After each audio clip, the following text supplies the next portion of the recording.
Hello friends, नमस्कार। कैसे आप लोग? मैं आशा करता हूँ, उम्मीद करता हूँ सब लोग स्वस्थ होंगे, मस्त होंगे। तो मैं यहाँ पे डेली, ठीक है, यहाँ पे ज्योग्राफी का सीरीज चला रहा हूँ। ज्योग्राफी संबंधित जो भी महत्वपूर्ण प्रश्न है उसको मैं यहाँ पे बता रहा हूँ। और मैं ब्रह्मांड अभी बता रहा था, ब्रह्मांड बताया, ठीक है, सौरमंडल बताया। और आज है सन यानी कि सूर्य की बारी। अब देखेंगे सूर्य से संबंधित क्या क्या महत्वपूर्ण प्रश्न है यहाँ पे और क्या आपको नया यहाँ पे जानने को मिलता है। यहाँ पे मैं जितने भी इंपॉर्टेंट प्रश्न पूछे गए सबको यहाँ पे बताऊंगा। और यहाँ पे देखेंगे सूर्य ग्रहण किसे कहते हैं, न्यू मून डे किसे कहते हैं, और कोरोना इसमें क्या है। ठीक है, तो फिटकू को भी कुछ सवाल है, फिटकू का सवाल यहाँ पे लेंगे हम लोग और यहाँ पे बताएंगे। चलिए फिटकू का सवाल मैं सौरमंडल में नहीं ले पाया था, लेकिन यहाँ पे फिटकू का सवाल मैं बताऊंगा। ये फिटकू का पूरा ही सवाल है कि सूर्य से संबंधित बातें इसको जाननी है और मैं इसको बताऊंगा सूर्य से संबंधित बातें। ठीक है, तो चलिए देर न करते हुए शुरू करते हैं। और आगे बढ़ने से पहले मैं आपसे रिक्वेस्ट करूँगा कि ज़्यादा से ज़्यादा वीडियो को लाइक शेयर सब्सक्राइब करना ना भूलें प्लीज़। ठीक है, तो चलिए यहाँ पे देखते हैं सूर्य की उत्पत्ति कैसे होती है। सूर्य की उत्पत्ति जानने से पहले आप ये समझ लीजिए सूर्य एक तारा है। ठीक है, और मैं तारे की उत्पत्ति से लेकर उसके मृत्यु के बारे में बता चुका हूँ इसके पहले वाले वीडियो में। ठीक है, आप कहेंगे कि चल सर जी अब पिछले वाला वीडियो कौन देखेगा, तो हम ठीक है मैं यही वाली वीडियो में बता दे रहा हूँ। देखिए यहाँ पे मैंने बताया था कि जब आकाशगंगा यानी कि बड़ी बड़ी गैलेक्सी जब बनती हैं उसके बाद उसमें बहुत सारे धूल धक्कड़ धूल के कण होते हैं, उसमें आपस में घर्षण होता है, आपस में घर्षण होता है। तो वो दबाव के कारण एक तारे का क्या करता है, रूप लेता है और वो एक प्रोटो स्टार बन जाता है। ठीक है, और प्रोटो स्टार बनने के बाद इसकी एक आती है जवानी की अवस्था। जवानी की अवस्था यानी कि ये उस समय बहुत ही गर्म रहता है। कहने मतलब इसका कोर जो है ना, वहाँ पे भी हाइड्रोजन से हीलियम बनता रहता है और उसके सतह पे भी हाइड्रोजन से हीलियम बनता रहता है। और जब कोर में हाइड्रोजन से हीलियम बनना खत्म हो जाता है तो ये धीरे धीरे ये बुढ़ाने लगता है। और बुढ़ाने के बाद एक बात ऐसा आता है कि इसमें विस्फोट होता है। और विस्फोट होने के बाद, ठीक है, विस्फोट होने के बाद या तो ये ब्लैक डवार्फ बन जाता है या फिर वाइट डवार्फ बन जाता है। अगर इसका आकार बहुत ही बड़ा है तो ये ब्लैक होल भी बन जाता है। ठीक है, तो इस बात को थोड़ा सा ध्यान रखेंगे। और ये एक तारे की यहाँ पे जन्म से लेकर मृत्यु तक कहानी में बताया था। ठीक है, पिछले वाली वीडियो में। अब यहाँ पे हम लोग एक तारे की बात करेंगे और वो तारा है सूर्य। ठीक है, सूर्य के साथ भी ऐसा ही होता है। ये जो गैलेक्सी है ना, हमारी जो आकाशगंगा गैलेक्सी से मिल्की वे या दुग्ध मेखला कहते हैं, उसमें बहुत ही से सारे क्या है, जो गैस है ना, गैस के मेघ यानी बादल जैसे उसमें आकृति पाई जाती है। और उनमें क्या होता है, परस्पर क्या होता है, घर्षण होता है। गुरुत्वाकर्षण कारण एक दूसरे से लड़ते भिड़ते रहते हैं, झगड़ते रहते हैं। और वो क्या होता है लास्ट में कि वो एक जगह केंद्रीकृत होने लगते हैं। ठीक है, और उसमें होता है नाभिकीय संलयन। नाभिकीय संलयन शुरू हो जाता है। और आपको पता है कि जो सूर्य है उसकी ऊर्जा का मुख्य स्रोत है नाभिकीय संलयन। यानी कि उसमें जो हाइड्रोजन है ना, हाइड्रोजन हीलियम में बदलता है और हीलियम में बदलने के बाद वो क्या करता है, ऊर्जा ऊर्जा विस्तारित करने लगता है, ऊर्जा छोड़ने लगता है। ठीक है, तो ये प्रक्रिया शुरू हो जाती है, हाइड्रोजन का हीलियम में बदलने की प्रक्रिया शुरू हो जाती है और वह एक तारे का रूप ले लेता है। तो सूर्य के साथ भी ऐसा ही है, यहाँ पे हाइड्रोजन से हीलियम में बदलने की प्रक्रिया शुरू हो जाती है और ये बन जाता है सूर्य यानी कि एक यहाँ पे तारा। ठीक है, तो ये जब एक तारा बनता है तो ये वाली जो स्थिति आप देख रहे हैं ना, ये वाली स्थिति यहाँ पे, ये प्रेजेंट टाइम में हमारा सूर्य ऐसे ही है। और इसके साथ भी भविष्य में ऐसे ही होगा। लगभग 5 अरब साल बाद सूर्य की मृत्यु हो जाएगी। अब सूर्य भी कर जाएगा विस्फोट, क्योंकि जब सूर्य, ये अभी जवानी की स्थिति है सूर्य की, जिसमें अभी हम लोग देख रहे हैं सूर्य को, वो जवानी की स्थिति उसकी है। मतलब ये अभी पूरा ऊर्जा से परिपूर्ण है। ठीक है, आगे जाने के बाद ये जब धीरे धीरे बुढ़ाने लगे तो ऐसे ही लाल होता जाएगा, ये लाल ज़्यादा पड़ जाएगा, इसकी सतह फैलने लगेंगी। ठीक है, फिर ये जाके सुपर जाइंट में बदल जाएगा, उसके बाद इसमें विस्फोट होगा और ये आगे जाके व्हाइट डवार्फ में बदल जाएगा। ये प्रक्रिया बहुत ही लंबे समय तक चलने वाली है और लगभग 5-6 अरब साल लग जाएंगे इसमें होने में। ठीक है, तो इस बात को यहाँ देखेंगे, सूर्य की उत्पत्ति हो गई, मतलब सूर्य एक तारा, तो उसकी उत्पत्ति भी यहाँ पे देख लिया हम लोग। और ये लगभग 5 अरब साल बाद क्या होगा, सूर्य का जो ईंधन है इसमें हाइड्रोजन से हीलियम में बदलने की जो शक्ति है वो खत्म हो जाएगी और इसमें विस्फोट हो जाएगा और ये व्हाइट डवार्फ तारे में बदल जाएगा, यानी कि सूर्य की यहाँ पे मृत्यु हो जाएगी। फिटकू समझ में आ रहा है? हाँ ठीक है, चलो देख लेते हैं फिर से सौरमंडल के बारे में। ये है सूर्य और ये इसका पूरा सौरमंडल यानी कि सौर परिवार है। ठीक है, ये एस्ट्रॉइड बेल्ट है जो मंगल और यहाँ बृहस्पति के बीच में पाया जाता है। इस एस्ट्रॉइड बेल्ट के इधर वाले जो पार्ट है ना, इसे हम आंतरिक ग्रह भी कहते हैं। और एस्ट्रॉइड बेल्ट के इधर वाले पार्ट को, ये जो बड़े वाले हैं, इन्हें हम बाह्य ग्रह भी कहते हैं। ठीक है, और ये वाले जो पार्ट है, फिर से अगेन बताऊँ, इनको आंतरिक ग्रह तो बोलते हैं, साथ ही साथ इन्हें पार्थिव ग्रह भी बोलते हैं। और इस वाले सेक्शन को हम जोवियन ग्रह भी बोलते हैं और गैसी ग्रह भी बोलते हैं। इस बात को भी थोड़ा सा आप यहाँ पे ध्यान रखेंगे। और ये तो हो गया एस्ट्रॉइड बेल्ट। और ये वाला जो बेल्ट है ना, इसे हम कुइपर बेल्ट बोलते हैं, कुइपर बेल्ट। ठीक है, तो चलिए आगे चलते हैं, सूर्य संबंधित कुछ और विशिष्ट बातें यहाँ पे जान लेते हैं, उसके बाद चलते हैं और आगे उसके बाद प्रश्न देखेंगे हम लोग। ठीक है, तो आप बोर मत होइएगा, वीडियो में बने रहिए, लास्ट तक मजा आएगा और प्रश्न भी यहाँ पे आप सॉल्व कर लेंगे। अब ये देखिए सूर्य, और ये पूरा सौर मंडल है, सौर मंडल के केंद्र में सूर्य है, आपको पता है। इसका जो व्यास है 13,92,000 किलोमीटर का, ये पूरा इसका जो है व्यास है 13,92,000 किलोमीटर का इसका व्यास है। ठीक है, और इसका जो सतह है ना, सतह इसकी सतह जो है ना, ये 5,500 डिग्री सेल्सियस गर्म रहती है इसकी सतह। अगर पूछे कि इसका कोर कितना गर्म होता है, तो कोर लगभग 1,50,00,000 डिग्री सेल्सियस इसका कोर जो है गर्म होता है। अगर पूछे कि पृथ्वी से सूर्य कितना बड़ा है, तो पृथ्वी से सूर्य 109.2 गुना बड़ा है। यहाँ पे कंफ्यूज करने के लिए 190 गुना बोल देगा तो ये गलत है, 109.2 गुना बड़ा है पृथ्वी से सूर्य। ठीक है, ये इस बात को भी थोड़ा ध्यान रखेंगे। और अगर पूछे कि पृथ्वी से सूर्य की औसत दूरी न्यूनतम कितनी है, यानी कम से कम दूरी कब होती है, तो इसका सही जवाब है 14.7 करोड़ किलोमीटर पृथ्वी से सूर्य की न्यूनतम दूरी है। अगर पूछे अधिकतम दूरी कितनी है, तो अधिकतम दूरी बताएंगे 15.21 करोड़ अधिकतम दूरी है। ठीक है, न्यूनतम दूरी 14 करोड़ 70 किलोमीटर और अधिकतम दूरी 15 करोड़ 21 किलोमीटर कह सकते हैं, 15.21 करोड़ किलोमीटर कह सकते हैं। और जो न्यूनतम दूरी है वो 3 जनवरी को आता है और जो अधिकतम दूरी है वो 4 जुलाई को आता है। इससे संबंधित भी बात मैं यहाँ पे आगे आपको बताने वाला हूँ। ठीक है, ये है अपना सुंदर सूर्य का चित्र, इसको आप देख सकते हैं।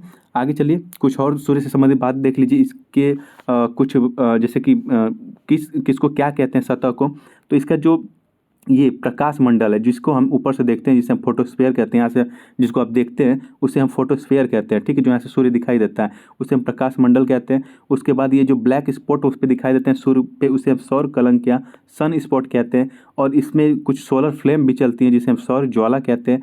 ठीक है, तो ये है सूर्य के बारे में कुछ विशेष बातें।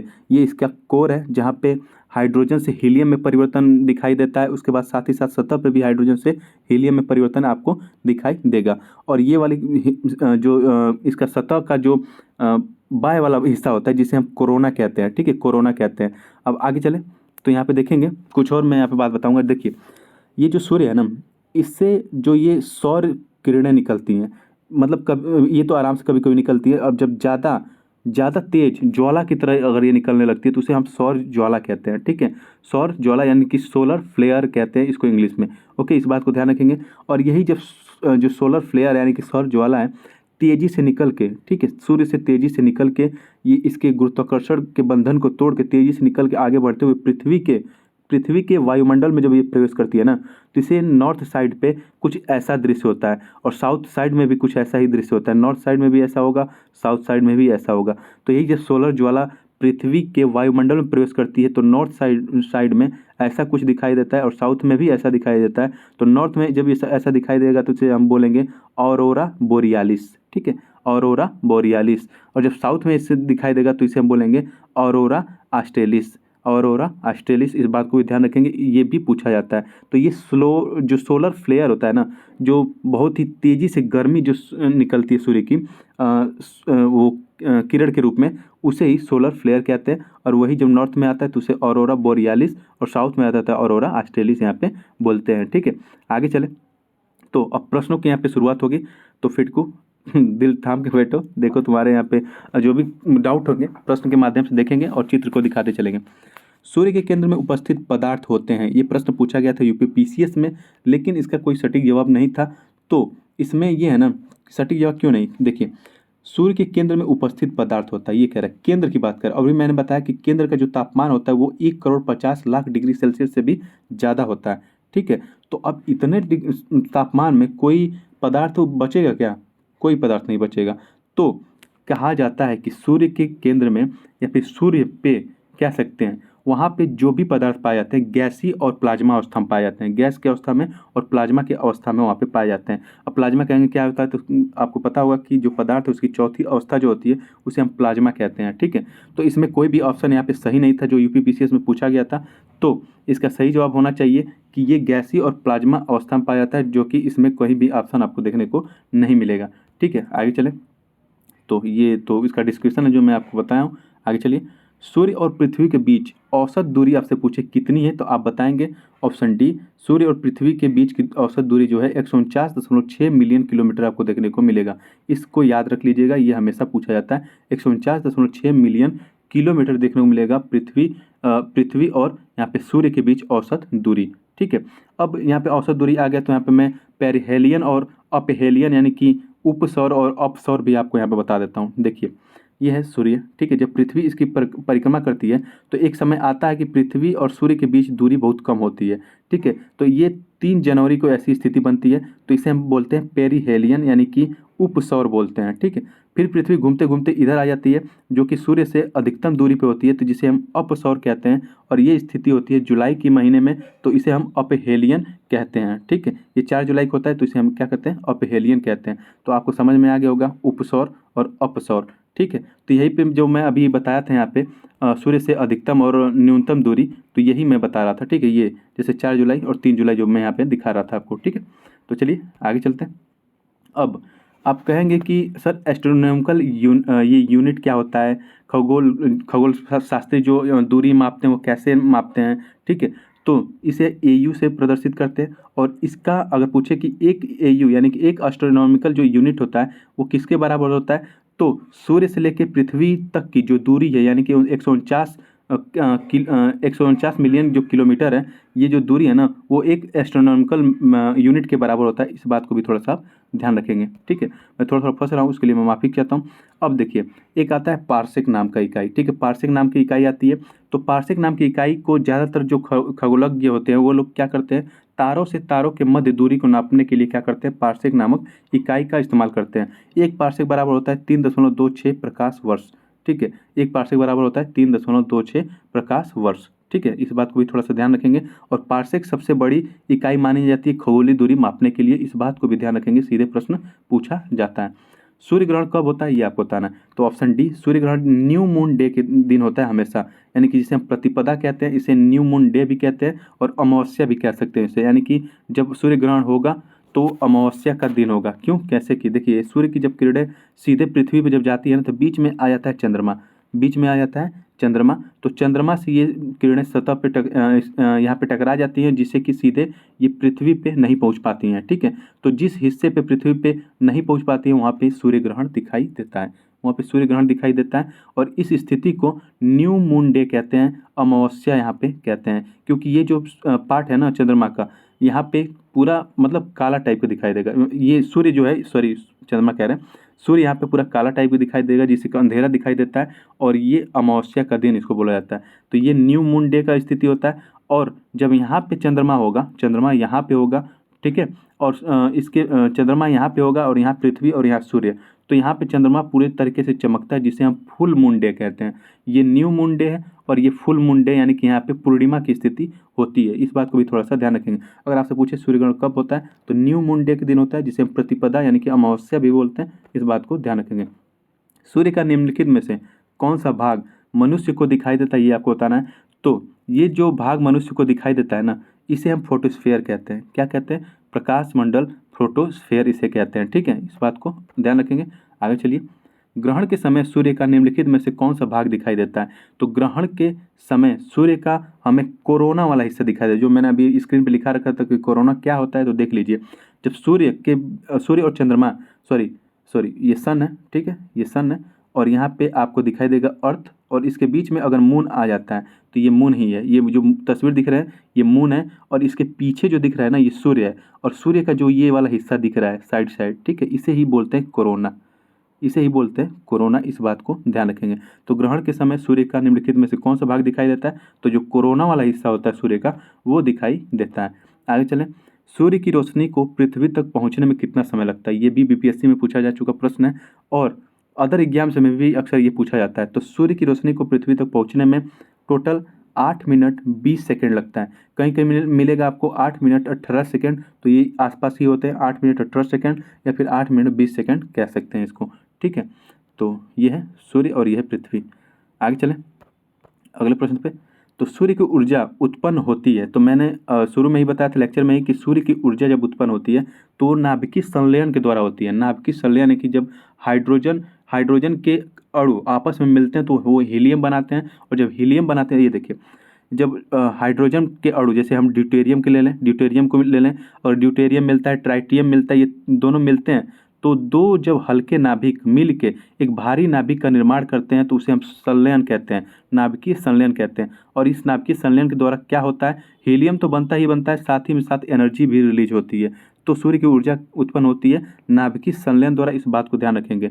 नाभिकीय संलयन मैंने बताया कि दो हल्के नाभिक जब मिलके एक बड़ा नाभिक बनाते हैं तो उसे हम नाभिकीय संलयन कहते हैं, और जब एक बड़ा नाभिक दो हल्के नाभिकों में टूट जाता है तो उसे हम नाभिकीय विखंडन कहते हैं। तो अगर पूछे आपसे सूर्य की ऊर्जा उत्पन्न होती है तो नाभिकीय संलयन द्वारा, इस बात को ध्यान रखेंगे। ठीक है, आगे चलिए। हीरक वलय एक दृश्य है जिसे देखा जा सकता है। कब देखा जाता है? हीरक वलय तब देखा जाता है जब चंद्रमा पूरी तरह से सूर्य के किरण को ढक लेता है और पृथ्वी पे आने नहीं देता है, और ये जो साइड साइड वलय दिखाया जाता है इसे ही डायमंड शेप कहने लगते हैं, जिसे हम हीरक वलय बोलते हैं। ठीक है, हीरक यानी कि हीरा जैसे ये चमकने लगता है, इसलिए इसको हीरक वलय बोलते हैं। और इसका ऑप्शन डी सही है, केवल पूर्णतः पद चिन्ह के परिधीय क्षेत्रों पे। कह रहा है हीरक वलय एक दृश्य है जो दिखाई देता है, तो ये जो परिधीय क्षेत्र है ना, ये साइड वाला क्षेत्र, उसी पे दिखाई देता है। आप इस बात को ध्यान रखेंगे। ठीक है, आगे चलिए। तो सूर्य का प्रभामंडल यानी कि हैलो जिसे बोलते हैं, सूर्य का प्रभामंडल प्रकाश के अपवर्तन से उत्पन्न होता है। ठीक है, तो पूछ रहा है किसमें किसमें, मतलब जैसे कि मान लीजिए बादल होते हैं, मैं आप इसको सही से बताता हूँ। यहाँ देखिए, बादल कई प्रकार के होते हैं। एक होता है कपासी वर्षा वाला बादल, एक कपासी, एक वर्षा स्तरी। आप कहेंगे ये बादल उधर कहाँ गया, इसमें था थोड़ा सा इसलिए बता रहा हूँ। तो एक होता है पछाप कपासी और एक होता है पछाप अस्तरी। तो ये जो पछाप अस्तरी वाला बादल है ना, यही जब आसमान में आते हैं और उस समय जब सूर्य आ जाता है तो इन बादलों के कारण सूर्य की किरणें टकरा कर अपवर्तन करती हैं और एक बनता है प्रभामंडल। ऐसे कभी कभी आकृति आप देखे होंगे आसमान में, इस टाइप का। ठीक है, इसी को बोलते हैं प्रभामंडल। तो ये स्तरी जो मेघ के बादल होते हैं ना, उसमें जो धूलकण होते हैं उससे सूर्य की किरण जब टकराती है तो इस तरह का स्ट्रक्चर बन जाता है, जिसे हम प्रभामंडल कहते हैं। इस बात को यहाँ पे ध्यान रखेंगे। और बादलों के प्रकार में जो पश्चात स्तरीय बादल होता है उसके साथ ही ऐसा देखा जाता है। ओके, तो खत्म हो गया क्या? फिलहाल सूर्य से संबंधित ये इतना ही प्रश्न था।